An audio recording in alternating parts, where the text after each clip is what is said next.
video. And yeah, I'm finna take my hair out. But that's not why we're here today. In today's video, we're gonna be reacting to Charlotte Dober. How to end your marriage in 10 seconds or less. Thank you. My son's laying right here. He was clapping for his mom, period. But yes, so let's get into it. This is a long video, so I'm not going to be reacting to a lot. I'm just going to be reacting to the one that's playing right now. The men who watch this channel to head on over to the Charlotte Dober YouTube subreddit and tell us your stories. Period. If you want to see more men on Period. the channel, let's hear it. Period. It's literally like, it's kind of hard to find, honestly. It is. Am I the a-hole for insisting that I have nothing to apologize for after my husband read my diary? I'm trying to stay focused here, but my edibles have kicked in.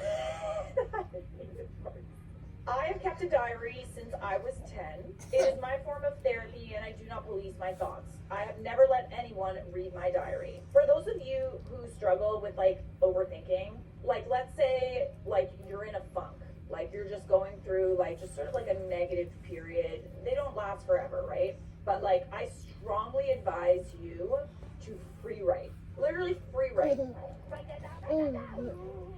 And do not hold back, like ever. I have a writing document, and I write pretty much my like deepest, darkest thoughts and like just like angry, just word vomit.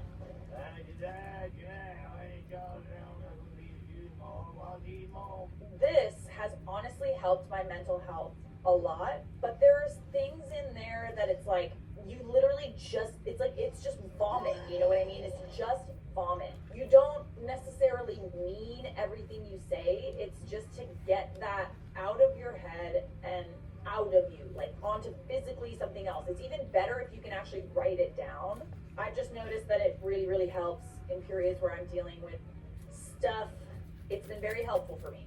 So my husband and I started dating over a decade ago. One day, a couple of months in, he was over at my apartment and I had hopped in the shower. When I came out, he was sitting on the bed, shell-shocked. He said he read my journal, which was mostly about my life as a newly single woman. He told me it really stung to read all that. But wait, hold on, how did you find it?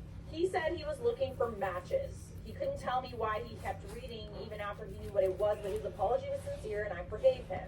Not too long after that, things got messy. He started getting very sad or very angry, referring to things he read. His feelings were so intense that I started apologizing for my thoughts.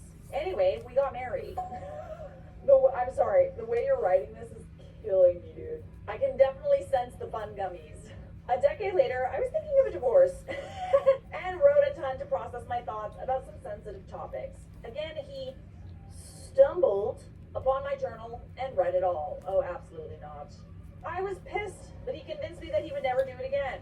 Besides, he was really hurt by the things I wrote, and I felt bad. Having thoughts is not a crime. If you can't do the time, don't do the crime. Let it go, but he started getting sad or angry again, thinking about what he read. Once more, the intensity of his feelings led me to apologize for my thoughts. I hate this already. Now here we are, married with kids, setting up Scrabble on a Friday night. He went to find a piece of paper and came back quiet and distracted. I asked if everything was okay. Oh my lord. He looked at me sharply and told me he just read my journal.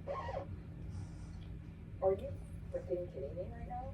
I feel like this has become a way for him to exercise control over you. Because, like, he promises not to read this And then anymore, but then he still doesn't because he's trying to make sure that you're staying in line, okay? And, like, I'm sure he loves it how you grovel and apologize and you feel so bad about feeling a certain way, and there's a punishment for feeling a certain way, for writing down your thoughts and getting them out of your head so that you can process things and deal with your mental health. I don't like this at all. I tensed, thinking of how I recently tackled through some feelings related to our different ethnic and religious backgrounds. I wrote things that would have been hurtful to read, and I was mortified knowing that he did read them, but I was also annoyed. Wait, you read my journal again? He blamed me for leaving it out and accused me of being a bad person. Oh, hell no. For what I wrote. But I honestly wasn't listening to him anymore. It is not your fault. You thought that you could trust him because he promised not to read your journal anymore. I just want to know why we are dealing with this again. It's pretty basic knowledge that one shouldn't read other people's diaries, right? But look at him, forcing his way into my brain and shaming me for what he saw. Right. I surprised myself by slamming my hand on the table. A third time? We were both hurt, but he was accusing me of overreacting while minimizing and deflecting from his behavior. He called me overly emotional when I cried over how violated I felt. This felt so wrong, like I committed a thought crime. I feel kind of like I'm committing a crime. Am I the a-hole for insisting he's 100% wrong? I'm so mad, but I'm doubting whether my reaction was proportional to what he did. On a scale of 1 to 10, what? with 10 being terrible, what would you rate someone reading your journal? A Did you apologize for the 10,000? things you wrote? No. Someone reading your journal, That ain't none of your especially business. a second time, the only person who should be apologizing Is him. them. My bad? That's all you have to say? I know for me that, like, my journal is literally just a place where, like, I've got I don't really have kind one. of, like, scary thoughts sometimes. Like, not those kinds of thoughts, okay? I Not need those one. kinds of thoughts, but thoughts that are, like, I have a lot of, like, anger. A lot of it is really kind of irrational. It only happens when my mental health is really bad. And, you know, I'm battling inner demons a lot. I'm sorry, Mr. Monster. Maybe I Hello? And when I'm writing Hello? in my journal, it's like my way of like getting rid of it, you know, getting it out of my head so I don't have to feel that way anymore. I recognize that the thoughts are irrational. And like sometimes I go back and like read it and I'm like, what the fuck is wrong with you? Like I don't even recognize myself. Like I'm like, oh God, you were so mad at that time. And like you haven't even thought about this encounter, you haven't even thought about this person in so long. But guess what? Writing it down physically, and here's some witchy shit.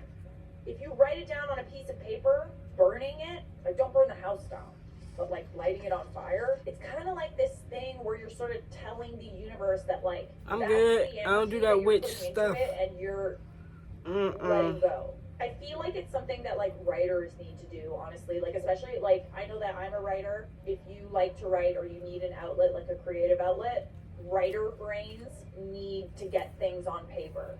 I'm going to paraphrase a lot of the rest of the story just because it has some subject matter that is a little upsetting. And I'm never here to minimize a story or minimize what OPs go through. I'm just going to say that the husband, you know, continued to gaslight, brought the kids into it, said some things that were very, very hurtful to them, and they got very upset. If you want to read the whole story, we're going to link the story in the description like we always do. Oh. But let's just say this is Oh. divorce-worthy. I will keep the update itself brief. The kids and I are safe, and I am divorcing my husband. The incident I posted about was so jarring I could no longer downplay the effects. I'm really sorry that happened, but just remember at the end of the day, you are not a prisoner to your thoughts. You deserve a place to be able to like vent about it, write those things down, and like you should not be judged for that, and you certainly shouldn't have a husband that doesn't respect your need to do that. That part. That I part. understood then that it would be much worse for my kids to grow up in a household like that than to grow up with divorced parents. OP kind of goes on to say that, you know, this was a history of emotionally manipulating, gaslighting. There were a lot of issues with regards to this relationship, and that's why I genuinely believe that the journal thing was about control. So for those of you who are confused in situations like this where people are in these types of relationships, I can't say the word, but you know what I mean. Let me just okay. OP actually did try to leave at the beginning of their relationship, and she said that in an update. She remembered she tried to end things a couple of months after they started dating. He was love bombing her, and she felt smothered. When I told him that I wanted space, he was devastated. I see now that that was the turning point. I prioritized his feelings over mine. I gave him the benefit of every doubt. I convinced myself that the red flags I was seeing were aberrations. please. Only one of us can hallucinate at a time. But she recently moved into a new place, her home closed escrow, and the details of her divorce are finalized. These past few months were a unique kind of hell, but I'm now bursting with hope and happiness. I'm finally free of him. This is a happy ending, okay? This is a very happy ending. Honestly, I'm glad he read your diary. I'm genuinely glad. Because if he hadn't, you wouldn't be here. Happy for you. Facts. And maybe you should write a book. Sis guy. I was just about to say that, girl. You better write a book, girl. You better write a book, girl.